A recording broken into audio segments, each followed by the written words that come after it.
네, 여러분 안녕하십니까? 지난 한 주 동안은 어, 우리 부모 학생 프로그램 때문에 아주 분주한 한 주였던 것 같습니다. 그런 프로그램이 시작이 되면 온 정신이 거기 가 있어서 다른 일을 보기가 어렵더라고요. 그래서 감동적이고 또 결과가 좋은 그런 캠프였기 때문에 참 감사를 드립니다. 이런 일 할 적마다 가정이 얼마나 소중한 것인지, 그리고 이 사회가 가정이 무너지는 이 시대에 살고 있지만 그 원칙에 의해서 굳게 서는 그러한 가정들을 볼 때 얼마나 감사한지 모르겠습니다. 한 60명 정도가 학생 부모가 모이셨고, 또 우리 교사들도 꽤 여러 명이 그렇게 참여했습니다. 각 가정들이 와서 소개하고, 그리고 우리 교사들도 소개를 하고, 그리고 부모 선서, 또 학생 선서, 그렇게 해서 시작이 됐습니다. 모든 부분에 있어서 다 우리가 협력해서 이런 일이 이루어졌으리라고 생각을 합니다. 네, 찬양대 또 남자 율동팀들 얼마나 잘했는지. 여자분들이 율동하는 것보다 더 멋있죠? 네, 더 활동적이고, 항상 뒤에서 수고하고 있는 피아니스트, 그리고 그 학생들에게 맞게 식단을 준비한 우리 부엌팀들. 이번에는 제목을 특별히 너 행복하니? 라고 정했습니다. 그리고 이 강의를 잘 듣도록 하기 위해서 강의 끝날 적마다 퀴즈를 냈어요. 그런데 제가 생각하기는 저학년 초등학생들이 알아들을 수 있으려나 하는 의문스러운 것도 이제 그걸 강의를 했는데 대부분 아이들이 다 알아들었어요.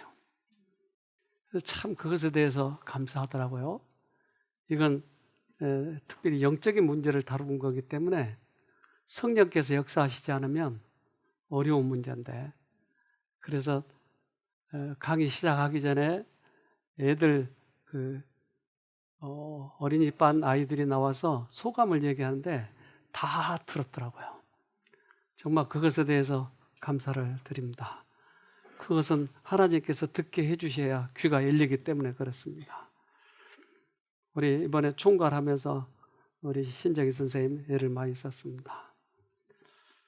그리고 코피난 교사들이랑 얼마나 애를 썼는지.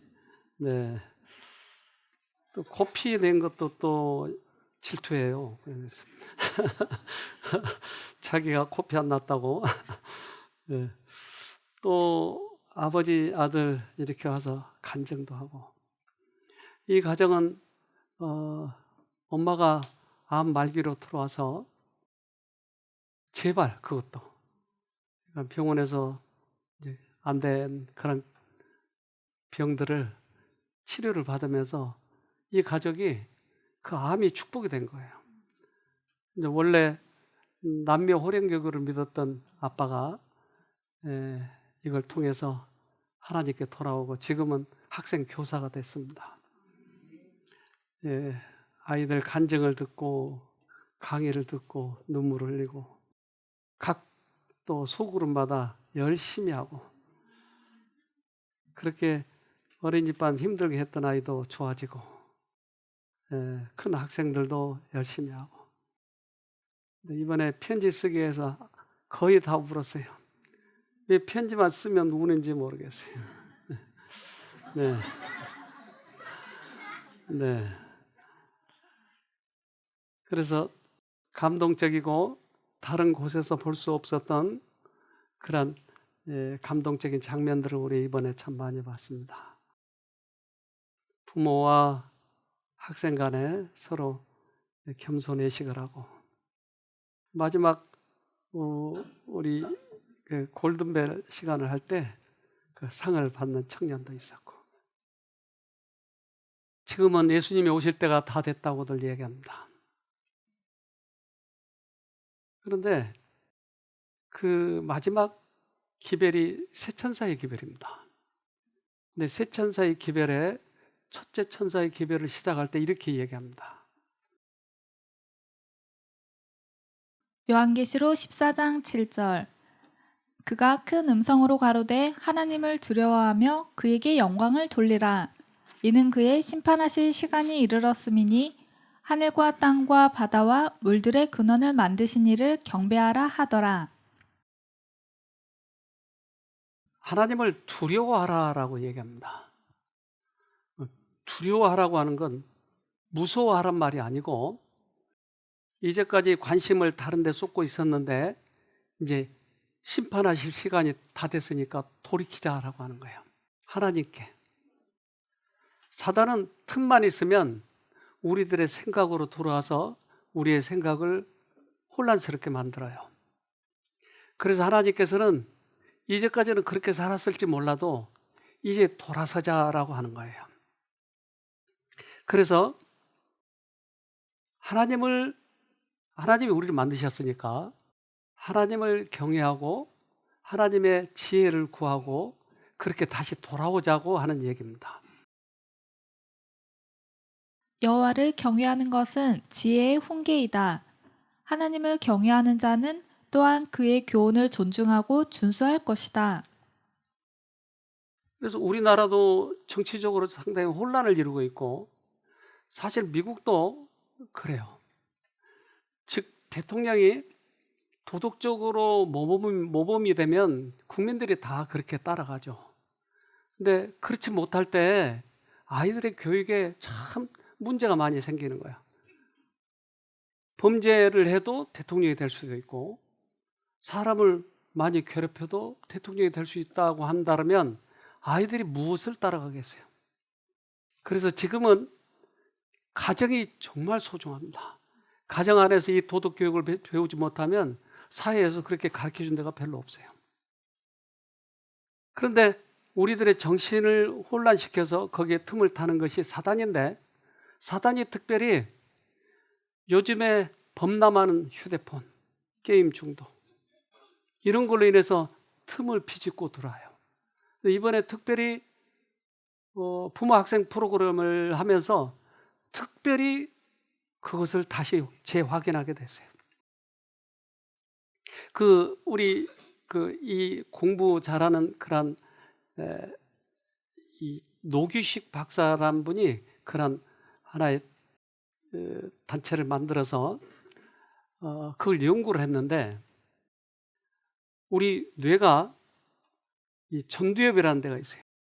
이 전두엽은 판단력이 있고, 후두엽은 운동신경과 또는 순간 이렇게 어떤 순간적으로 반응하는 그러한 부분이 후두엽이에요.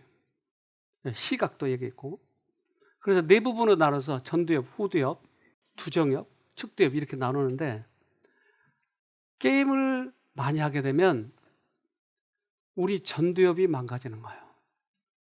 그래서 그 전두엽을 사진을 찍었더니 왼쪽은 정상적인 아이고 오른쪽은 게임을 많이 한 아이예요. 그래서 뒤에 있는 후엽, 순발력은 좋아졌는데 앞에 있는 이 전두엽이 망가진 거예요. 전두엽이 망가지면 판단력이 있어야 되는데 판단력이 없어지는 거예요. 판단력이 없어지면 도덕이 없어지는 거예요. 부모를 칼로 찌르는 거예요. 도덕이 없어지니까. 그러니까 그러한 어떤 쾌락을 위해서는 아무라도, 돈을 구하기 위해서는 아무라도 찌르는 거예요. 이게 문제다고 하는 거예요. 공부 잘하고 못하고 보다 더 문제는 그 문제예요. 가정이 파괴돼 버린 것이에요. 그래서 우리는 어떻게 이 가정을 살릴 것인가 하는 문제를 오늘 좀 소개를 해드리려고 합니다. 오락들 중에는 사단이 영혼들을 멸망시키는데 이용하지 않는 것이 거의 없다. 영화를 통해서 사단은 각 시대를 통하여 인간의 정욕을 흥분시키고 악습을 찬양하는 일을 해왔다. 매혹적인 과시와 넋을 잃게 하는 음악을 동반한 오페라, 가면무도회, 댄스, 카드놀이를 이용하여 사단은 원칙의 방벽을 무너뜨리고 유욕적 방종의 문을 연다. 지금 사회가 저렇게 돼 있다고 하는 거예요. 욕망, 이것이 우선인 거예요. 우리의 판단력, 치성 이런 것보다 그게 더 문제예요. 그래서 나는 그래도 게임만 중독돼 있어. 마약에는 중독돼 있지 않아. 이렇게 이야기할지 모르지만 뇌를 찍어보면 똑같아요. 그래서 거의 대부분의 중독은 같은 거예요. 그래서 이 문제가 사실은 사회적으로 지금 큰 문제가 되죠. 판단력이 없으니까, 절제력이 없으니까, 미리 계획을 못하니까. 뇌의 문제인 것이에요, 결국은. 그래서 최근에 어느 중학교에 이 KBS에서 71일 동안 아이에게 그 스마트폰을 자율적으로 내게 했어요. 그리고 그 폴더폰, 구형 폴더폰, 이거 전화만 할 수 있는 그걸로 대체해주고 71일 동안 계속 검사를 해봤어요. 지금 청소년 이 중독 문제가 근 30%예요, 아이들. 그러면 중독이 아니더라도 과의존이 굉장히 많아요. 그래서 그게 이제 통계적으로 나오는데 그 중학생의 뇌가 달라졌다고 하는 KBS 프로그램에서 이 앞에 전두엽에 활성화되는 부분들을 체크하기 위해서 이러한 모자를 씌우는 거예요. 그리고 얼마나 활성화되는지를 아이들을 통해서 검사를 하기 시작을 했어요. 여러 가지 검사를 했죠. 그래서 난이도 문제 또는 그것을 집중하는 문제 이런 것들을 체크를 해보는데 의외로 큰 차이가 생기게 된 거예요. 그래서 자기 조절과 억제 능력이 훨씬 차이가 난 거예요. 71일간만 중지했는데도 얼마나 차이가 났는지 아이들이 달라져 버린 거예요. 그래서 이제 사회적으로 무엇이 문제인지에 대해서 명확하게 밝혀진 거죠. 그래서 자기 조절 억제 문제가 왼쪽은 그 이번에 중지하고 71일간 중지하고 찍은 사진이고 오른쪽은 계속 중독에 빠져 있는 애. 그러니까 많이 사용하면 사용할수록 뇌가 활동을 하지 않으니까 저렇게 푸른색으로 나타나고 활동을 하면 노랑이나 빨간색으로 나타나는 거예요. 근데 작업 기억도 이렇게 달라져 버린 거예요. 이걸 영상으로 잠깐 보도록 하겠습니다. 이쪽은 전두엽 영역인데요. 전두엽이 노란색으로 나타난다는 것은 70일 동안 전두엽 기능이 향상되었음을 의미를 합니다. 그리고 이쪽 군은 그런 효과를 보이지 않았고요. 다시 말하면 자기 조절 및 억제력을 필요로 하는 과제에서 스마트폰 절제군이 그렇지 않은 군에 비해서 전두엽 기능이 매우 많이 향상되었음을 의미하는 그림입니다. 과제가 달라지며 난이도가 높아지자 이번에는 스마트폰 실험군에서 푸른색이 나타났고 대조군에서는 노란색이 나타났습니다. 좀 더 난이도를 높인 작업 기억 과제를 하였는데요. 여기서 스마트폰 절제군이 그렇지 않은 군에 비해서 뇌를 조금 덜 쓰고도 과제를 똑같이 잘 수행합니다. 이는 뇌의 정보 처리 효율성이 스마트폰 절제군에서 그렇지 않은 군보다 더 증가하였음을 의미합니다. 71일간의 스마트폰 중단이 학생들의 전두엽 기능을 눈에 띄게 향상시켰습니다. 집중력이 좋아지니까 뇌를 많이 쓰지 않고도 훨씬 빨리 그것을 해결해 버린 것이에요. 그래서 아까 이야기했던 그 교수님은 이렇게 얘기합니다. 연세대 의대 정신의학교실 김은주 교수, 사춘기에는 전두엽 발달이 굉장히 활발한데요. 주의 집중력이 높아졌다는 것은 단순히 그냥 집중만 잘한다는 것이 아니라 자기 절제력, 조절력, 작업, 기억 능력 등이 향상되었다는 것을 의미합니다. 집중력, 기억력 이런 것들이 좋아지면 더군다나 자기 조절 능력까지 좋아지면 학업 능력은 물론 향상될 가능성이 높습니다. 그래서 이제 조절 능력이 없으니까 아무 때나 화를 내는 거예요. 짜증을 내고. 그래서 특별히 그 중독돼 있는 가정 집안에 보면 부모가 완전히 짜증을 내니까 아이들이 짜증 내니까 부모가 제패 있어요. 아이들에게 짜증 안 내게 하려고. 이게 지금 현 사회예요. 가정이에요. 그래서 아까 노기식 박사가 하는 그런 이 우리들의 머리의 상태입니다. 사춘기 때 아이들이 초등학교 또 중학교 그 즈음에 엄청 많이 우리 이 뇌의 신경선이 많이 발달되어 있어요. 그래서 그 세포들이 엄청 많은데 자주 사용하는 것만 놔두고 나머지 것들은 다 잘라내버려요. 가지치기를 한다고 하는 거예요. 그래서 청소년 시기 가지치기를 할 때 이 아이들이 게임을 하면 다른 부분이 전부 다 소멸돼 버린 거예요. 나중에 발전시키려고 해도 안 되는 거예요. 그래서 아이들 지금 초등학생 이 아이들이 게임하는 건 굉장히 위험스럽습니다. 그래서 그 시기에 많은 줄기세포들이 발달하고 그러는데 다 필요치 않는 것은 솎아내버리니까 이제 향상될 것이 별로 없다고 하는 것이에요. 그래서 그 게임하는 아이들과 그렇지 않는 아이들의 비교를 해보니까 이렇습니다. 지금 보니까 정서 통제 능력이 떨어지는 거예요. 부정정서 표현은 더 높아지고.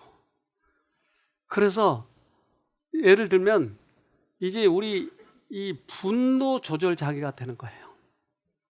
근데 우리 아이들이 이번에 그 부모 학생 프로그램 하면서 그걸 재확인하게 됐어요. 특별히 이 문제예요. 그래서 제가 생각하기에는 두세 가지 문제인데 청소년들을 향상시키기 위해서는 그 문제를 해결해야 되는데 우선 학생들이 다 마치고 소감 발표할 때 소감들을 한번 들어보도록 하십시다. 안녕하세요. 저는 이번에 이제 중학교 1학년 되는 김가엘입니다. 먼저 제가 이곳에서 좋았던 것은 원장님의 강의였습니다. 원장님의 강의에서 공부 잘하는 법, 시선 돌리기 등 많은 것을 배웠는데 거기서 가장 시선 돌리기가 인상 깊었었습니다. 시선 돌리기를 하면 사단의 생각에서 벗어날 수 있고 있을 수 있다는 것을 배웠고 앞으로도 항상 예수님을 부르고 좌포기를 해서 더 나은 삶을 살 것입니다. 제가 지금 고등학생이 되고 약간 진로 부분이나 학업이나 또 여러 가지 문제들 같은 것 때문에 이런 게 해결하기가 힘들고 약간 제 힘으로 직접 하려고 하니까 최근에 약간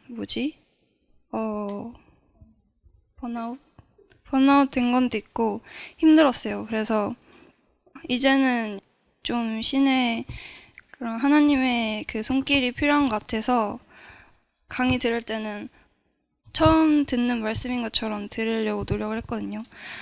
그리고 전에는 못하는 게 있으면은 나는 원래 못해, 나는 원래 그렇게 태어났어 이렇게 생각을 했었는데 그런 저의 성격과 습성을 바꿔주시는 하나님의 힘을 의지하려고 노력하려고 합니다. 감사합니다.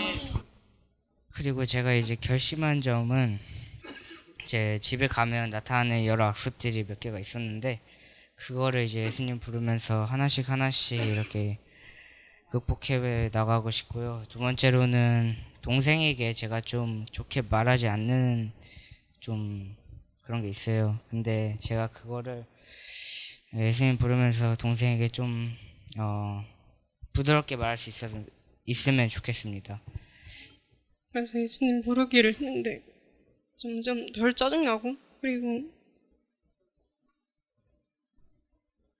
그래, 중독 예방 강의에서는 이제 수학 천재 이정호에서 그 인터넷 때문에 수학에 몰두하는 흥미를 잃고 있다는 그 사실이 내 현실에서 피아노 연습을 집중을 못하고 있다는 것을 알게 되어서 폰을 하면 전두엽이 이제 파괴된다고 해서 충격적이었고, 그래서 예수님 결심하고 싶어졌습니다.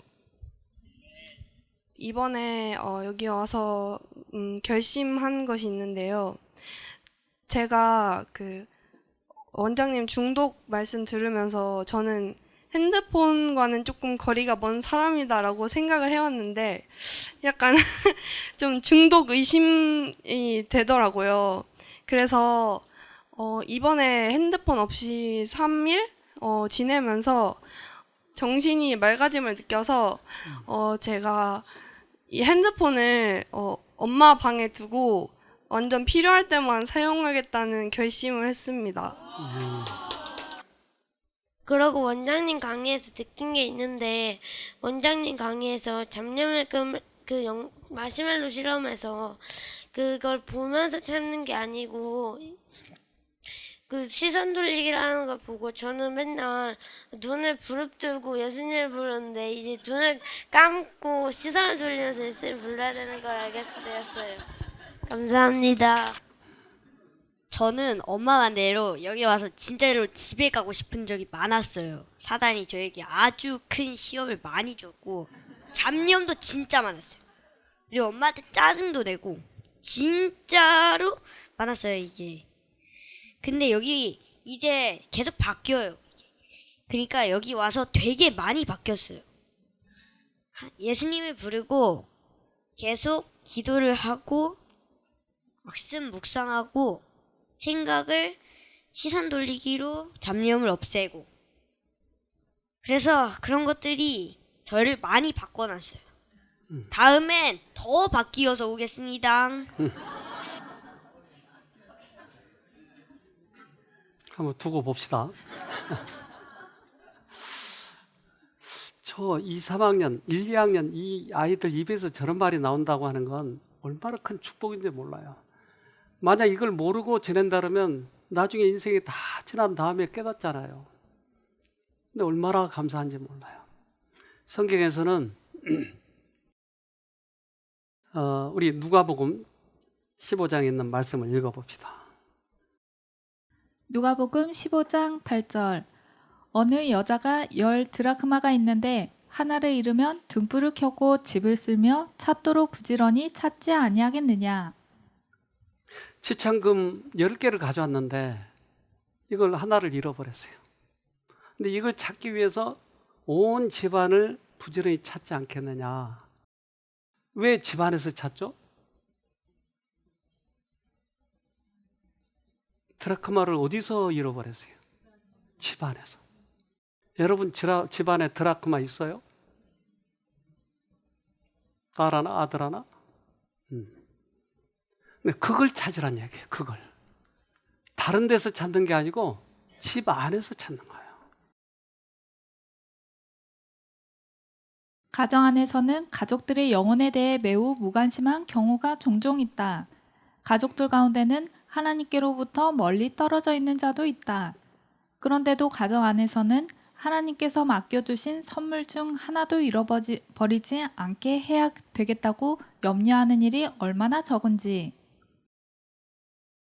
그래서 아직 아이들이 내 곁에 있을 때, 내 품 안에 있을 때 이것을 할 수 있는 가능성이 많아요. 변화될 수 있는 가능성이 많아요. 근데 아이들이 다 성년이 되고 장가가면 그땐 좀처럼 되지 않아요. 그래서 내 품에 있을 때 해야 되는 거예요. 이 아이들을. 최선을 다해서. 근데 이번에 엄마가 우울증이고 아이가 ADHD 환자가 왔어요. 근데 이 아이는 아까 우리 교사 호진 군이 이 아이 때문에 큰 시험을 받았어요. 이거 하지 말아버릴까? 내가 왜 미국 가는 걸 연기해가지고 이 일을 해야지? 할 만큼 이 아이가 속썩인 거예요. 근데 그 아이가 가기 전에 간증을 한 거 들어봅시다. 안녕하세요. 저는 지금까지 원장님 말씀 중에서 제일 생각나는 것이 있습니다. 한 텔레비전은 2채널 있다고 말씀해 주신 기억이 납니다. 앞으로 저는 두 채널 중 하나님의 채널을 선택할 것입니다. 이렇게 각자 자신의 생각을 나누는 시간을 주신 하나님께 감사드립니다. 경청해 주셔서 감사합니다. 이거 제대로 말해요? 해요.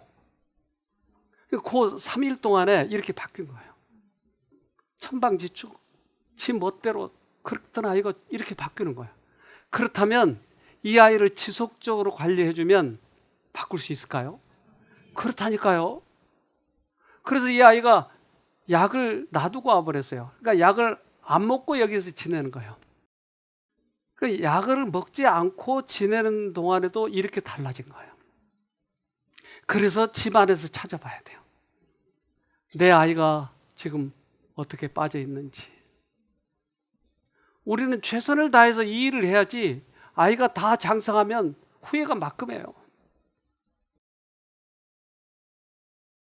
그 여인은 찾는 일에 방해가 되는 것은 모두 다 걷어치웠다.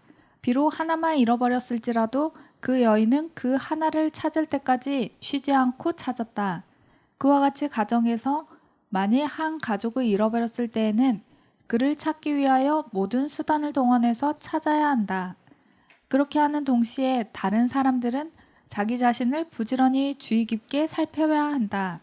생활 습관을 살피고 잃어버린 자로 회개하지 못하게 하는 무슨 잘못이나 가정 처리법에 어떤 결점은 없었는지 살펴보아야 한다. 누굴 살피라고요? 나를. 부모들은 이것을 살펴봐야 되는 거야. 내 아이 때문에 ADHD로 고생을 하고 있는지, 내가 어떤 완악하고 하나님을 잘못 소개해서 그 아이가 회개를 못하는지 살펴보자고 하는 거예요. 그래서 우리가 꼭 부모 학생 프로그램을 하잖아요. 학생 프로그램이 아니고 그것은 양쪽에 문제가 있기 때문에 그래요. 우리는 이 가정 안에서 우리 잘못된 아이들을 찾아내야 돼요. 또 나의 어떤 잘못된 점 때문에 아이들이 상처를 받지 않았나? 이번에 그런 문제들을 많이 다루고 있었어요. 만일 가족 중에 자기의 죄된 상태를 깨닫지 못하는 자녀가 있으면 부모는 가만히 있어서는 안 된다. 촛불을 켜라. 하나님의 말씀을 상고하고 그 성경 빛으로서 집안에 있는 모든 것을 부지런히 살펴서 그 자녀가 왜 잃어버린 바 되었는지를 알아보아야 한다. 부모들은 저희 자신을 살피고 저희 습관과 버릇을 검토해 보도록 해야 한다. 자녀들은 주의 유업이며 우리는 주의 재산을 처리한 일에 대하여 주님께 대하여 책임이 있다. 그래서 부모들의 책임을 아이에게 전가시켜버리면 문제가 해결되지 않는 거예요. 근데 부모들이 이것을 깨달았을 때 가족 전체가 해결이 되는 것이에요. 그래서 부모들의 책임이 참 소중한 거죠. 그래서 부모들이 여기 와서 어떻게 느꼈는지 부모들의 얘기도 좀 들어보십시다. 제가 두 번째 날 그 원장님 강의 시간에 저한테 정말 와닿았던 글이 있었거든요. 자녀들을 너무 꾸짖지 마십시오. 또 잔소리를 늘어놓아 반항심을 일으키거나 분노를 품게 하지 마십시오. 그보다는 주님의 사랑이 담긴 훈계와 조언과 충고로 키우십시오. 네, 이 글이 정말 와닿았는데 제가 이 말씀을 계속 기억하면서 네, 저의 결심을 계속 이어가도록 하겠습니다. 감사합니다. 믿음이 없는 게 저의 가장 큰 문제였고 제 결심은 지금이라도 그 믿음에 대해서 좀 공부를 해야 되겠다. 하나님에 관련된 서적이나 믿음에 대한 연구를 좀 해야 되겠다. 이런 생각이 들었습니다. 제 마음에 좀 갈급함이 생겼던 것 같아요. 세종 예식 때 아들이랑 이렇게 얘기를 하는데 제가 아들에게 진심으로 용서를 구했어요. 제가 아들한테 유나나 네가 요셉이 형들을 용서하는 것처럼 엄마를 용서하는 게 힘들지만 용서해달라고 얘기를 했어요. 근데 아들이 너무 감사하게도 저한테 그러더라고요. 엄마, 엄마도 변해야 되고 나도 변해야 돼. 우리 같이 시작해보자 이러더라고요. 아이들에게 항상 늘 높은 표준과 그런 원칙을 제시했는데 제 모습을 돌아보게 되었고 그렇게 정말 아이들이 자유의지 속에서 올바른 선택을 했을 때 정말 격하게 격하게 칭찬해주고 정말 응원해줘야겠다는 생각을 하게 되었고 제가 아이들에게도 그 사랑과 보상 선물 하나님이 주신 그 희망을 제시해야겠다는 생각을 하게 되었습니다. 첫 번째로는 잡념이 생길 때 예수님을 부르고 시선을 돌려서 하나님을 바라보기를 해봐야겠다 다짐했습니다. 두 번째는 부모는 한 배를 탔고 모본이 되어야 한다는 말씀이 인상이 깊었고 나부터 하자, 모본이 되어주자 다짐했습니다. 예수님을 모본으로 삼아 자신을 완전히 비우고 하나님을 받아들임으로 하나님의 성품이 되어서 믿음으로 말미암는 의를 체험하고 싶고 가정에 먼저 그 온유한 품성이 나타나길 간절히 원합니다. 그래서 노아로 인해서 그 가족들이 다 구원을 받았던 것처럼 저로 인해서 저희 가족들이 다 구원을 받길 원합니다. 그걸 위해서 끊임없이 그리고 끝까지 확고부동하게 주님을 바라보겠습니다.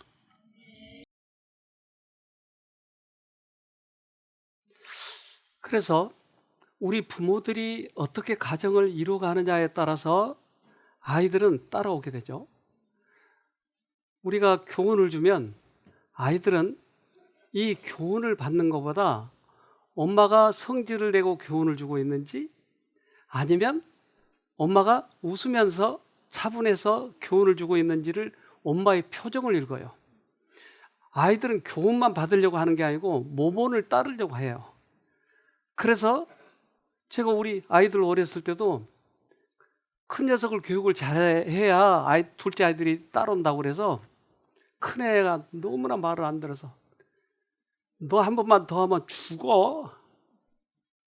근데 어느 날 큰 녀석이 둘째에게 똑같이 하는 것을 봤어. 너 한 번만 더 하면 죽어. 배운 것은 아빠의 표정과 모본이었어요. 교훈을 받으려고 하는 게 아니고 모본이었어요.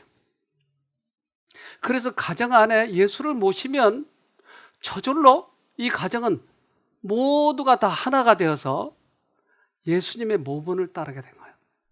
우리는 가정에 예수님을 주인으로 모셔야 돼요. 지금 이 말세에 중요한 것은 산으로 도망간 게 아니고 가정을 다시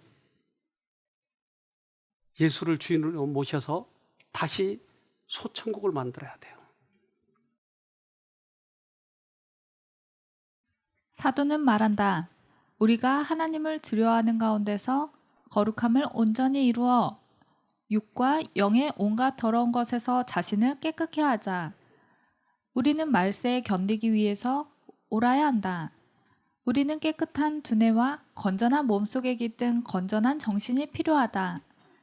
우리는 우리의 자녀들을 가정의 모든 식구들 위해서 열심히 노력해야 한다. 우리 신앙하는 최고의 목적은 하늘에 가는 거예요. 그러면 주님 오실 때 우리가 주님을 닮아 있어야 돼요. 우리 가정이. 그렇게 하기 위해서는 우리 가정을 먼저 다스려야 돼요. 즉 원칙에 굳게 서 있어야 돼요. 다른 세상 사람들이 가는 대로 가는 것보다는 우리는 원칙에 서 있어야 돼요. 그래서 우리가 옳아야 돼요. 그게 하나님을 준비할 수 있는 방법이에요. 이것을 깨달았다면 이제 분연히 주님께 돌아가야 되는 거예요. 분연히 돌아가야 되는 거예요. 에레미야애가 3장 22절 40절 여호와의 인내하심이 끝이 없는 것은 그분의 긍휼하심이 끝이 없기 때문입니다. 우리의 행동을 살펴보고 점검하고 우리가 여호와께로 돌아가자. 이제 점검해보고 여호와께 돌아가자고 하는 거예요. 돌아간다는 말은 우리들의 품성을 하나님의 품성과 일치시키는 노력을 계속하자고 하는 거예요. 근데 우리 힘으로 안 되니까 예수님을 부른 거예요. 아까 그 아이들도 그랬잖아요. 예수님을 열심히 부르니까 내가 변하더라고요. 그런 말 하잖아요. 어떻게 조그만 아이들이 그렇게 할 수 있겠어요? 그렇다면 그 아이들이 자랐을 때 그런 훗날의 모습을 우리가 상상해 봅시다. 얼마나 많이 바뀔까요? 전혀 바뀌지 않다가 그렇게 바뀔 수 있지 않겠어요? 주님이 오실 날이 가깝다고들 해요. 그런데 우리는 우리의 힘으로 주님을 준비하려고 해요. 그렇게 해서 준비되지 않아요. 주님을 의지해서 우리 자신 안에서 싸울 때 주님이 우리 안에 오셔서 이기게 해주신 그분이 우리가 무덤 속에 들어갔을 때 우리를 부활시켜 준 거예요. 우리가 자신과의 싸움, 즉 내가 죽고 그리스도가 우리 안에 들어오실 때 무덤에서 죽고 부활하는 거예요. 여기에 작년에 그 쌍둥이 두 아이가 왔을 때 우울증이었어요. 그래서 여기서부터 이 길 끝까지 내가 얘를 데리고 손을 꼭 붙잡고 얼마나 기도를 많이 해줬는지 몰라요. 그런데 그 아이가 풀어지질 않는 거예요. 그 우울증이 아무리 기뻐하려고 해도 기뻐할 수가 없어요. 우울증이 기쁘니까. 근데 그 아이가 바뀌기 시작한 것은 부모가 바뀐 다음이었어요. 부모님이 목사님이었잖아요. 근데 그 부모님이 어떻게 바뀌냐 봤더니 예수님을 계속 부르면서 바뀐 거예요. 성질이 나려고 할 때 예수님을 부른 거예요.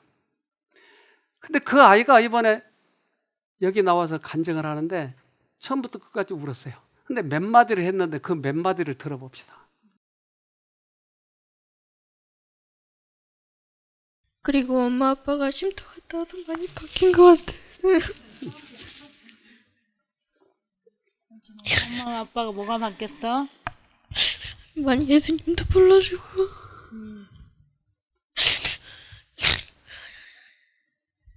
예수님 부를 수 있게 도와주고 그거 덕분에 저도 많이 바뀌었어요. 아이들이 감동이 되고 아이들이 바뀔 수 있는 방법은 부모가 변하는 거예요.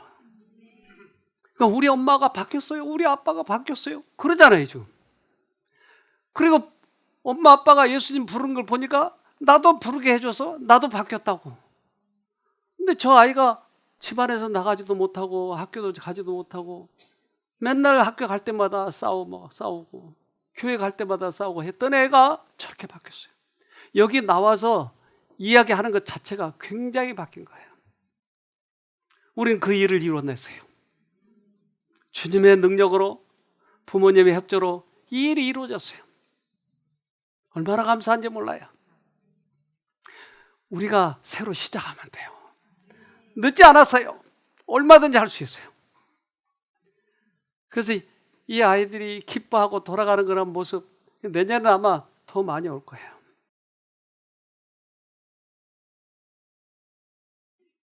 모든 세대와 각 나라에서 품성을 바꾸는 그러한 방법은 동일해요. 미국 사람, 일본 사람 다르지 않아요. 동일해요. 그래서 하나님의 말씀을 우리 안에 새기고 주님을 불러서 이것을 이기는 방법으로 품성을 건설하는 거예요. 다르지 않아요. 그래서 여기만 나가면 달라진 사람들이 많아서 제가 이번에는 2번, 3번 결심합시다. 계속 달라지지 않도록. 그러니까 우리가 나를 바꾸려고 노력하지 말고 예수님을 불러서 바뀌어야 돼요. 그러면 안 바뀌는 거예요. 우리는 이번 경험을 통해서 하나님의 방법은 가장 확실하다. 그래서 예수님 없이 바꾸려고 하는 것은 다 그 허당입니다. 예수님을 마음에 모시고 그 예수님이 우리를 바꿔주셔야 돼요. 이것이 우리가 미래를 위해서 쌓아놓는 거예요. 그들의 기도와 각성을 배가시키고 확고하고 단호한 위치에 서서 이 어두움이 그들을 압도하지 않게 해야 한다.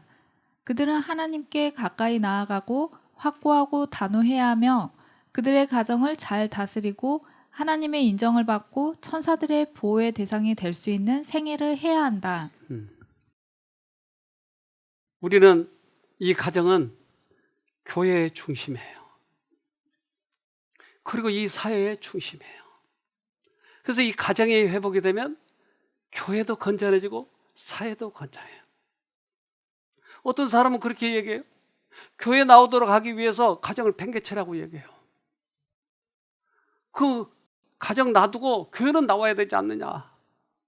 그래서 그 갈색 가방 그거 하나씩 나눠주고 조장들 하나씩 나눠주고 교회가 우스냐 교회가 우스냐. 그러니까 가정 다 팽개치고. 절대 그건 원칙 아니에요. 가정이 우선이에요. 가정이 잘 되면 교회가 잘 되게 되어 있어요. 올해 목표로 우리 가정을 다시 한번 세우도록 합시다.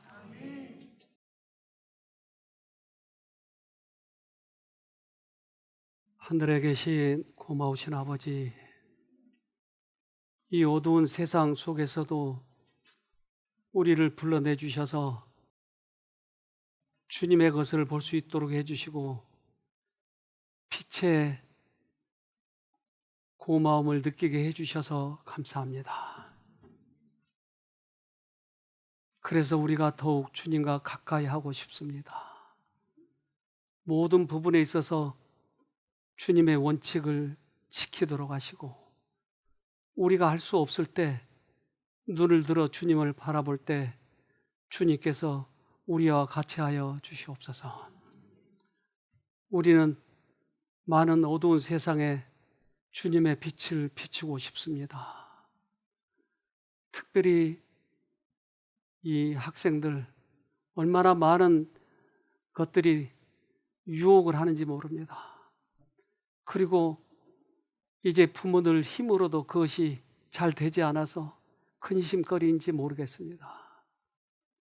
그래서 이제 부모님들 분연히 일어나서 주님의 능력을 의지해서 그 아이들을 교육하도록 도와주시고 부모가 먼저 모본이 되어서 아이들을 대할 때 아이들이 바꿔질 것을 믿사오니 사랑의 아버지 부모님의 마음에 감동을 주시고 그들의 양심에 말씀해 주셔서 이제 새해에는 분연히 주님께 돌아갈 수 있도록 도와주시옵소서.